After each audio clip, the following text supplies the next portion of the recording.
So in the last period we have seen standard equation of hyperbola as x square upon a square minus y square upon b square is equal to 1. आणि अशा वेळेस ज्यावेळेस standard equation of hyperbola दिला असेल त्यावेळेस त्याच्यावर आधारित आपल्याला कोऑर्डिनेट्सचा focus, length of direct latus rectum, equation of directrices हे सगळे पार्ट आपण पाहिलेले आहेत. लक्षात घ्या, जसा हा स्टँडर्ड इक्वेशन ऑफ हायपरबोला आहे तसा याच टाईपचा दुसरा सेकंड टाईप ऑफ हायपरबोला आज आपण इथं पाहणार आहोत. That is called as conjugate hyperbola. आता कॉन्ज्युगेट हायपरबोला म्हणला की फोकस हा जो आहे तो निश्चित वाय ॲक्सिसवरती असणार आहे. मग तो सेकंड टाईप ऑफ हायपरबोलामध्ये बदल काय असणार आहे लक्षात घ्या की फोकस वाय ॲक्सिसवरती असणार आहे, इक्वेशन ऑफ डायरेक्ट्रिसेस एक्स ॲक्सिसला पॅरल असतील आणि मग त्यावेळेस त्याचं इक्वेशन कशा स्वरूपात मिळणार आहे तो पाठ आपण पाहू. पण सुरुवातीला त्याची डायग्राम पाहू की मग त्या टाईपचं जर एखादा एक्झाम्पल दिला असेल तर मग त्याची डायग्राम कशा स्वरूपात असेल. तर इथं कॉन्ज्युगेट हायपरबोलासाठी फोकस जो आहे तो आता आपल्याला निश्चित वाय ॲक्सिसवरती मिळेल. So draw rectangular coordinate system.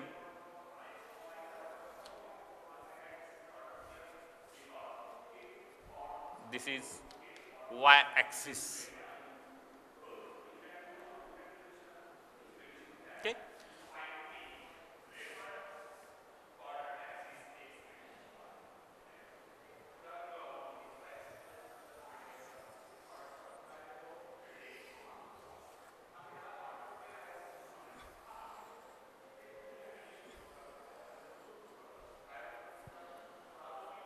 Consider a rectangular coordinate system.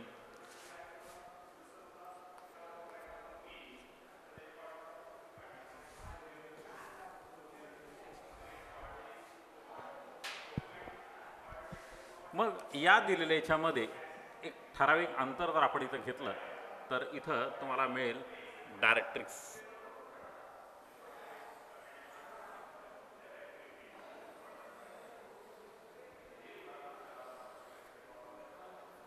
So this is directrix D. This is foot of the perpendicular of the directrix. This is origin. आणि आता तेवढ्याच अंतरावरती खालच्याही बाजूला एक तुम्हाला डायरेक्ट्रिक्स मिळेल.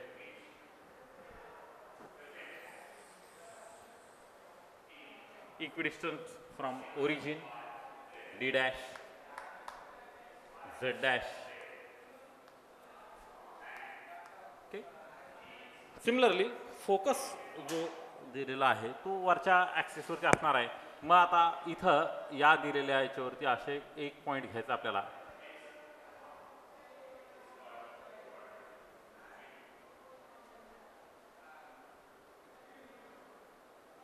Late A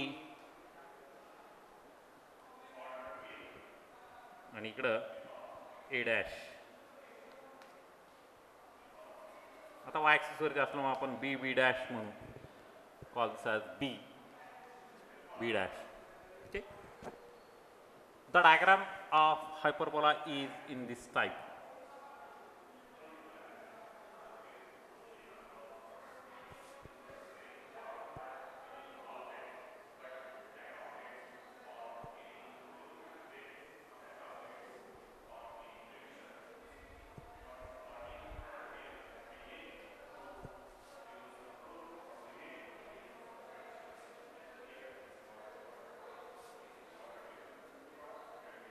This is latus rectum. This is the focus. Coordinates of focus are 0, BE, L dash. Similar diagram.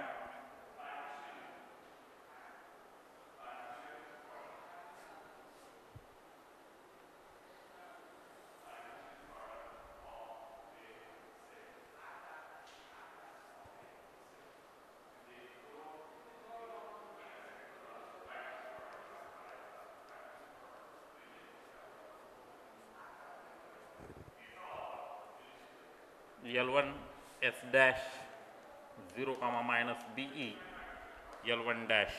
Okay. आता याच्यामध्ये पहा की सिमिलरली हायपरबोला जसा वरच्या बाजूला आहे सेम त्याच पद्धतीची डायग्राम आपल्याला या पद्धतीने इथं खालच्या बाजूला काढलेली आहे.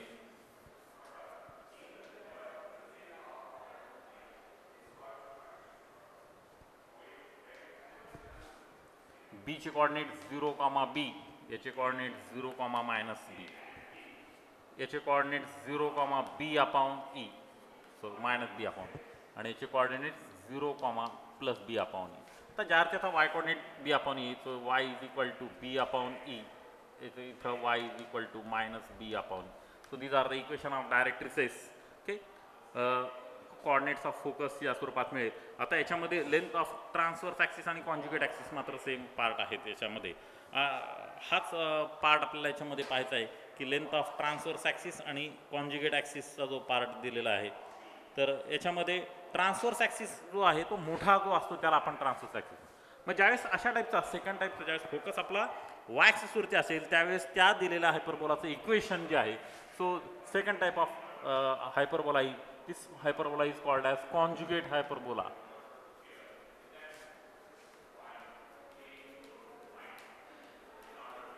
आता कॉन्ज्युगेट हायपरबोला मध्ये बदल काय आहे की इक्वेशन जे आहे ते Y square upon B square minus X square upon A square is equal to 1, और याच दिलेल्या इक्वेशनला आपण असे लिहू शकतो X square upon A square minus Y square upon B square is equal to -1.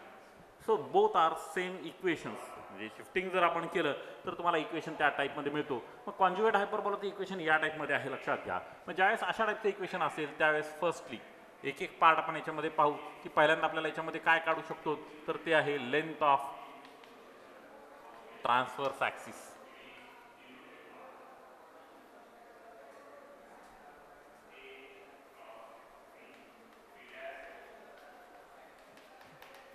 Is equal to twice B. आता जी मोठी पार्ट आहे त्याला आपण ट्रान्सफर्स ॲक्सिस म्हणतो. लेंथ ऑफ कॉन्ज्युगेट ॲक्सिस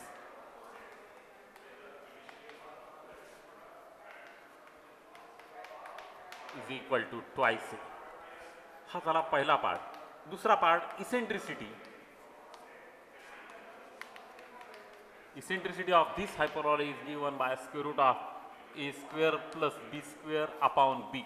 आता याच्यामध्ये मात्र डिवायडेड बाय बी असणार आहे. ईची किंमत मात्र एकपेक्षा निश्चित मोठी असली पाहिजे. हा second part.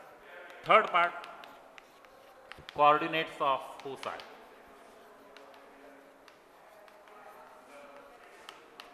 S into bracket 0, plus or minus B.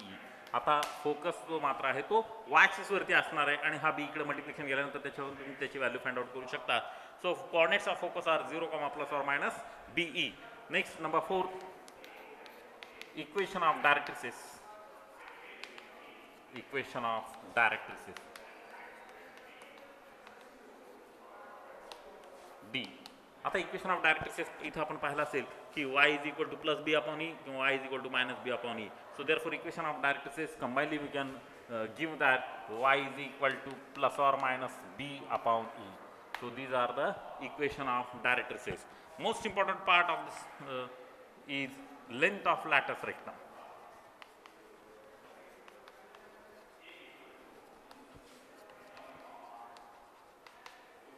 आता लेंथ ऑफ लॅटस रेक्टम. आता पहा याचा वाय कोऑर्डिनेट जो दिलेला आहे तो आहे बीई, म्हणून इकडे याचा वाय कोऑर्डिनेट बीईच मिळेल.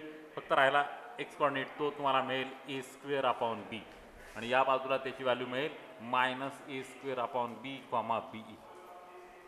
मग ज्या अर्थी हा ए स्क्वेअर अपॉन बी आहे याचा एक्स कोऑर्डिनेट, याचा अर्थ इथून ते इथपर्यंत distance A square upon B, म्हणून लेंथ ऑफ लॅटस रेक्टम इथं तुम्हाला मिळेल 2 A square upon B. So this is the length of lattice rectum. Next, number 6, distance between foci.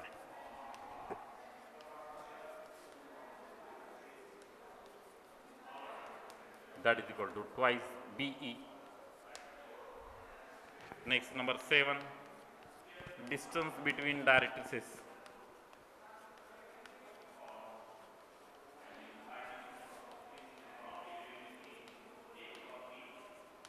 That is equal to twice B upon E. And lastly, relation between A, B and E. Relation between A, B, E. आता याच्यामध्ये relation जे असणार आहे ते कसं असणार आहे लक्षात घ्या की पहिल्याच्यामध्ये आपण बी स्क्वेअर इज गुड पाहिलं होतं. याच्यामध्ये मात्र रिलेशन असेल A square is equal to B square into bracket E square minus 1. मग ज्यावेळेस कॉन्ज्युगेट हायपरबोला असेल त्यावेळेस याच्या ह्या सगळ्या व्हॅल्यूज आपल्याला इथं डिफाईन केलेल्या आहेत. तर लक्षात घ्या, डायग्राम एकदा व्यवस्थित समजून घ्या. याच्यामध्ये सगळ्यात महत्त्वाचा पार्ट काय लक्षात घ्या की ज्यावेळेस हा जो आहे हायपरबोला त्यावेळेस त्याचा फोकस वाय ॲक्सिसवरती असेल त्यावेळेस अशा हायपरबोला आपण म्हणतो कॉन्ज्युगेट हायपरबोला, ज्याच्यामध्ये तुम्ही डायग्राममध्ये पाहिलं असेल की फोकसचे कॉर्डिनेट 0,BE, इथे एक कॉर्डिनेट S' 0,-B. लक्षात घ्या, हा पूर्ण symmetric about x axis as well as Y axis आहे. तुम्ही जर एक्स ॲक्सिस भोवती जर आपण फोल्ड अप केलं तर हे तंतोतंत एकमेकाला मिळतात, वाय ॲक्सिस भोवती जर तर तोही तंतोतंत मिळतात. म्हणून given hyperbola is symmetric about x axis as well as Y axis. त्यानंतर दोन डायरेक्ट्रिसेस आहेत, त्याचे इक्वेशन सुद्धा आपण इथं पाहिलेले आहेत. Equation of directrices y = ±b/e. आता याच्यामध्ये length of transverse axis, length of conjugate axis. जर कॉन्ज्युगेट हायपरबोला असेल तर लेंथ ऑफ ट्रान्सफर ॲक्सिस तुम्हाला मिळतो 2b आणि लेंथ ऑफ कॉन्ज्युगेट ॲक्सिस मिळतो 2a.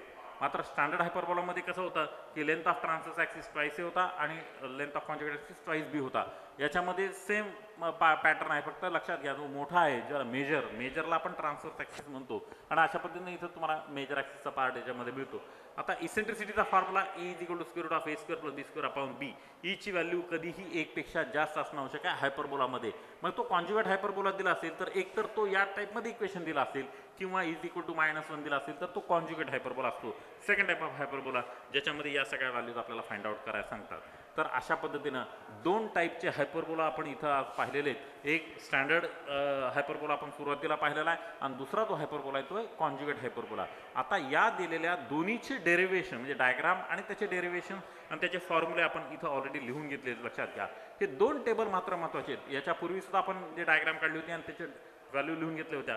हा पॅटर्न जर व्यवस्थित समजला असेल तर तुम्हाला कोणत्याही टाईपचा हायपरबोलाचं इक्वेशन देऊ द्या, तुम्ही इझिली त्याच्या व्हॅल्यूज फाइंड आउट करायला सांगू शकतात. लक्षात घ्या, अशा टाईपचे जे प्रॉब्लेम्स तुम्हाला परीक्षेत विचारले जातात तर हायपरबोलाचं इक्वेशन दिलं असेल मग कोणत्या टाईपचं हायपरबोलाचं इक्वेशन आहे हे माहीत असणं आवश्यक आहे आणि त्याच्या आधारे या व्हॅल्यूज तुम्हाला फाइंड आउट करायला सांगतात परीक्षेमध्ये. त्यातल्या CATला 2 मार्काला जे परीक्षेत विचारले जातात की हायपरबोलाचं इक्वेशन दिलं असेल यांच्यापैकी कोणत्या तरी एखाद्याची व्हॅल्यू फाइंड आउट करायला सांगतात, पण त्याच्यामध्ये डायरेक्टली एकाची व्हॅल्यू न मिळता त्यासाठी अगोदर रिलेशन बिटवीन AB आणि E त्याच्यावरून एकाची व्हॅल्यू फाइंड आउट करावं लागते आणि त्याच्या आधारे राहिलेल्याच्या व्हॅल्यूज तुम्हाला फाइंड आउट करायला सांगू शकतात. तर अशा पद्धतीनं इथं आपण थेरॉटिकल पार्ट पाहिला. मग आता याचे इम्प्लिमेंटेशन, याचे ॲप्लिकेशन्स जे महत्त्वाचं पार्ट आहे जे की ह्या दिलेल्या थेअरीचा वापर करून आपण याचे प्रॉब्लेम्स कसे सॉल्व्ह करू शकतो हा पार्ट आपल्याला याच्यामध्ये पाहायचा आहे. तर मला वाटतं की हा डायग्राम आणि हा पार्ट तुम्हाला व्यवस्थित समजला असेल. अशा हा पार्ट गृहीत धरून आपण आता याच्यावरचे एक्झाम्पल्स इथं पाहू की एक एक्झाम्पल पाहू कशा स्वरूपामध्ये बोर्ड टाईपमध्ये प्रॉब्लेम विचारले जातात आणि त्याचाच आधार घेऊन CETला कसे प्रॉब्लेम विचारले जातात हाही पार्ट आपल्याला याच्यामध्ये शोधायचा आहे. लक्षात घ्या. We shall see one by one. सुरुवातीला आपण बोर्ड टाईप एक्झाम्पल्स कशा स्वरूपात विचारले जातात की मग एखादं इक्वेशन तुम्हाला दिलं असेल हायपरबोलाचं, मग ह्या व्हॅल्यूज फाइंड आउट करायला सांगतात. मग तो कॉन्ज्युगेट हायपरबोला आहे का स्टँडर्ड हायपरबोला आहे हे मात्र ओळखता येणं आवश्यक आहे. आणि एकदा तो पॅटर्न चांगला समजला की त्याच्या आधारे आपण या व्हॅल्यूज फाइंड आउट करू शकतो. मग एक एक्झाम्पल्स आपण इथं सुरुवातीला फाइंड आउट करू. क्वेश्चन कशा स्वरूपात विचारले जातात तर सुरुवातीला हायपरबोलाचं इक्वेशन दिलं असेल तर या व्हॅल्यूज फाइंड आउट करू शकतात. उदाहरणार्थ question number 1, find the eccentricity comma length of transfers and conjugate axis, म्हणजे दोन्ही ॲक्सिस आपल्याला काढायचे.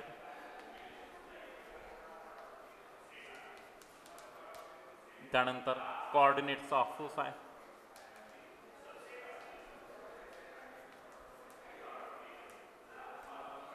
त्यानंतर equation of directrices,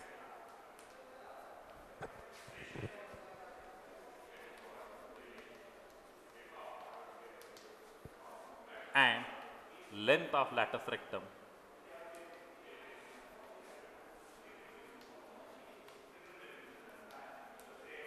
Of the hyperbola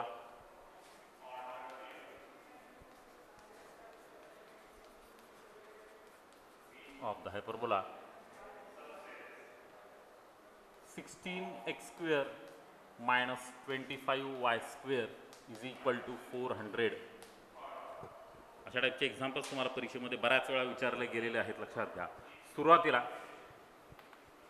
answer पहिल्यांदा आपण दिलेला हायपरबोला त्याचं इक्वेशन अगोदर लिहून घेऊ. ठीक. सो गिवन हायपरबोला इज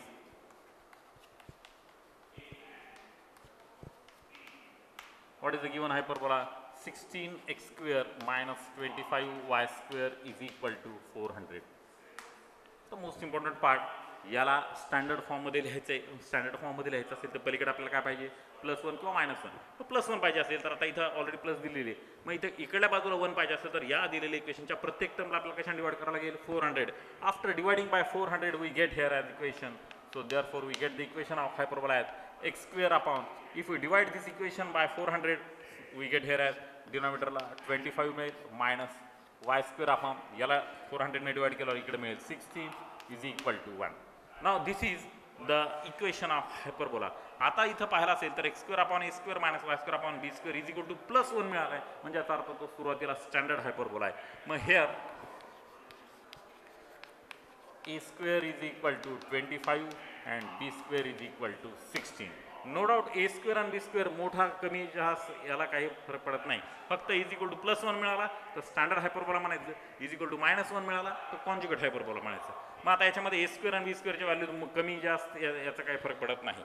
हा झाला पहिला पार्ट. a square ची किंमत मिळाली की त्याच्यावर आपण a ची किंमत काढू शकतो. a इज इक्वल टू 5 आणि b इज इक्वल टू 4. आता एक एक पार्ट आपण इथं शोधू. पहिल्यांदा आपल्याला काय विचारलंय इसेंट्रिसिटी. मग eccentricity of standard hyperbola is given by number first we know the eccentricity formula of eccentricity. Eccentricity E is equal to what is the formula square root of a square plus b square upon a.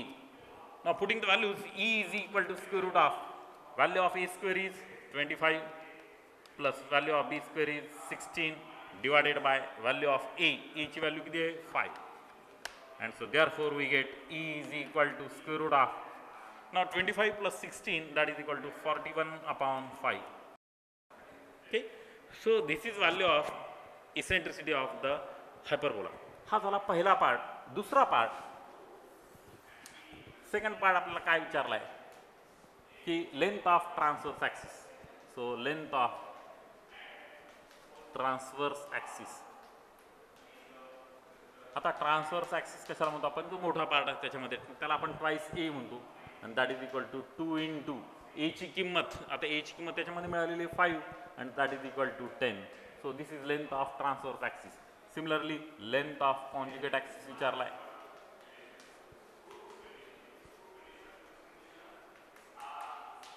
आता length of conjugate ॲक्सिसचा formula आपल्याला माहिती आहे. जसं length of transverse axis twice आहे तसं length of conjugate axis किती आहे twice B. So putting the values 2 into b ची किंमत आहे 4 that is equal to 8. So in this way we have obtained length of transverse axis आणि length of conjugate axis.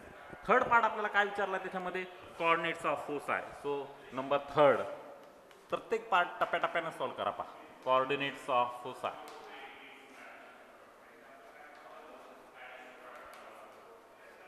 We know coordinates of foci are s into bracket plus or minus a comma 0 plus or minus. आता प्रश्न लक्षात घ्या. E is equal to square root of a square plus b square upon e. हा जर a इकडे नेला तर a ची किंमत किती मिळते square root of a square plus b square. आणि आता ऑलरेडी आपण इथे काढले square root of a square plus b square ची किंमत किती मिळाली square root of 41. So we can write down that value here directly. That will be equal to square root of 41 comma 0. So these are the coordinates of foci. Fourth part, equation of directrices.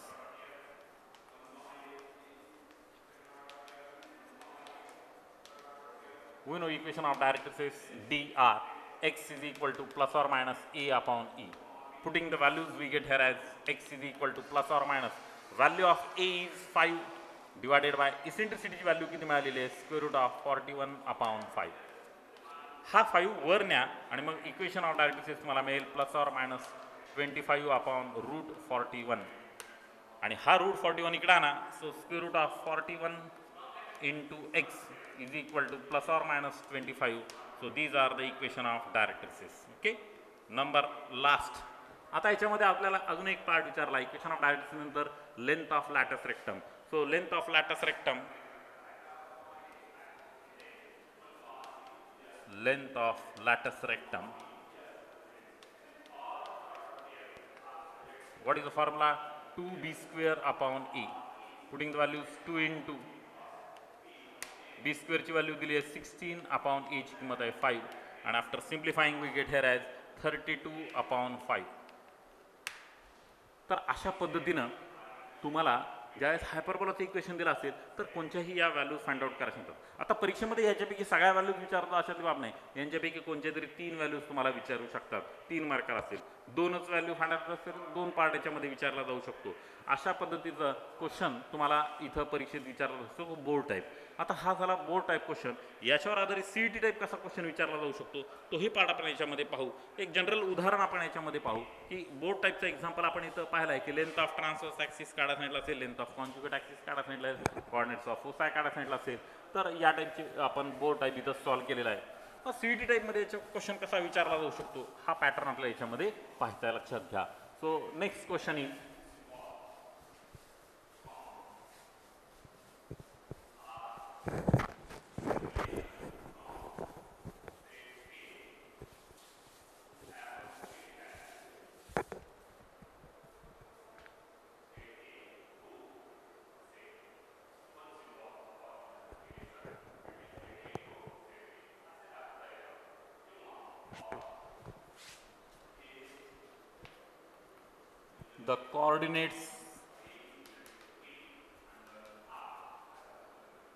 the coordinates of foci of the hyperbola.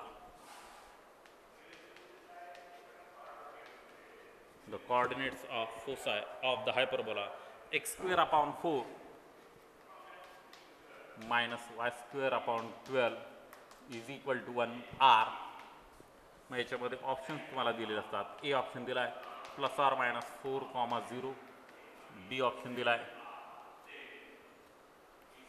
±5,0, C option दिला आहे ±3,0 आणि D option दिला आहे ±7,0. Okay.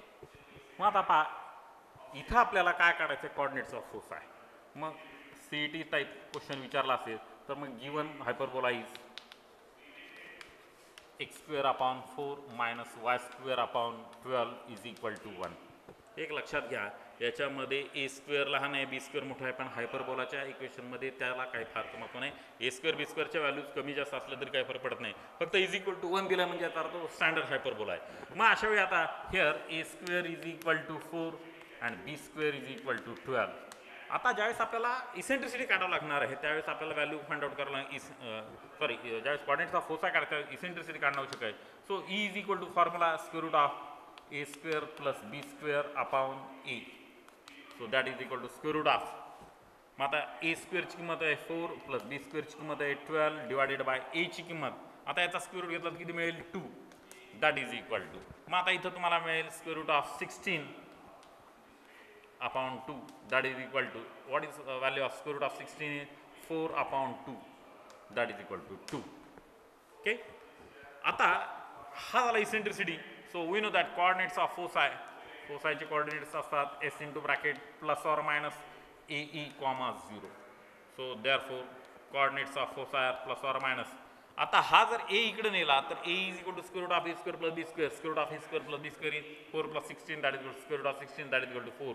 मग हा इकडे 2 ने divide करायची गरज नव्हती. हा 2 आपण इकडे नेला इथं तुम्हाला मिळाला 4,0. आणि आता पहा या दिलेल्या हायपरबोलाच्या फोकसचे कोऑर्डिनेट्स मिळतात प्लस ऑर मायनस 4,0. तर मग याच्यामध्ये ऑप्शन कोणता आहे तो पाहायचा. याच्यामध्ये ऑप्शन कोणता आहे तर ए ऑप्शन आहे. म्हणजे दिलेला जो इक्वेशन आहे तो 2 मार्काचा प्रश्न म्हणजे निश्चित सॉल्व्ह करायला सुद्धा तेवढाच वेळ लागेल.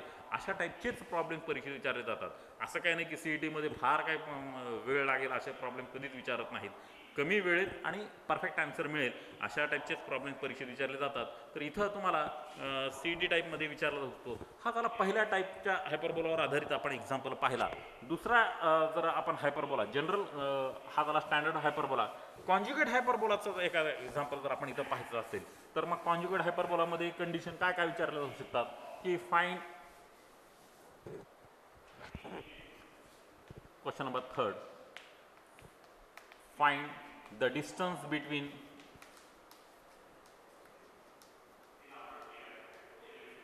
the foci of the hyperbola. Find the distance between the foci of the hyperbola. 25y square minus 60 minus 9x square is equal to 225. Okay. Solution. Given hyperbola is,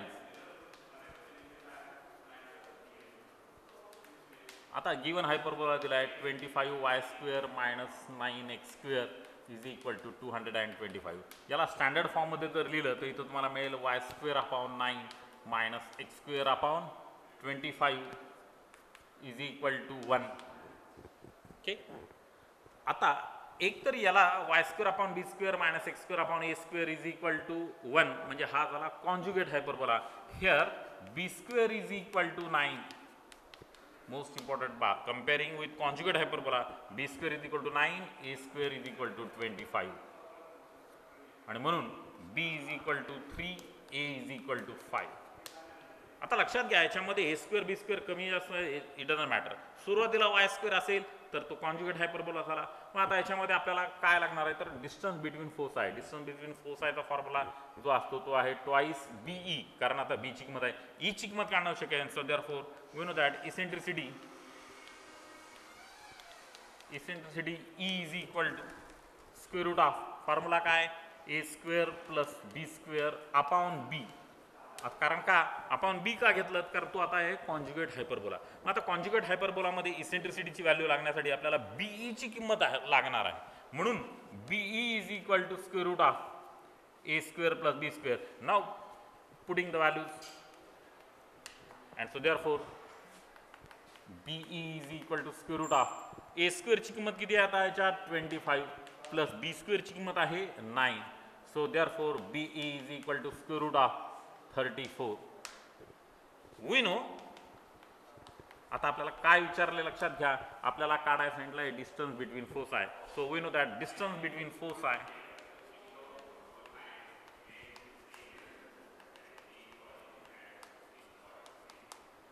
of conjugate hyperbola. आता हा conjugate hyperbola आहे. Conjugate हायपरबोलाचा distance between foci आहे twice b e. So putting the values 2 into b e ची किंमत आताच मिळाली 2 into square root of 34 units, कारण युनिट्समध्ये आपण डिस्टन्स लिहितो अशा स्वरूपामध्ये 2 पॉईंट लिहिण्यापेक्षा 2 into square root of 34 this is your answer. तर अशा पद्धतीचे 2 मार्काचे क्वेश्चन्स, मग डिस्टन्स बिटवीन फोसाय असेल, डिस्टन्स बिटवीन डायरेक्ट्रिसेस असेल, अशा प्रकारचे प्रॉब्लेम्स तुम्हाला परीक्षेमध्ये 2 मार्काला विचारले जाऊ शकतात बोर्ड टाईपमध्ये. हाच प्रॉब्लेम तुम्हाला सीईटीमध्ये कन्व्हर्जन करता येतो की the distance between foci of the hyperbola is, मग याचे 4 ऑप्शन देऊ शकतात. मग ए ऑप्शन तुम्हाला विचारला असेल √34, बी ऑप्शन दिला असेल √2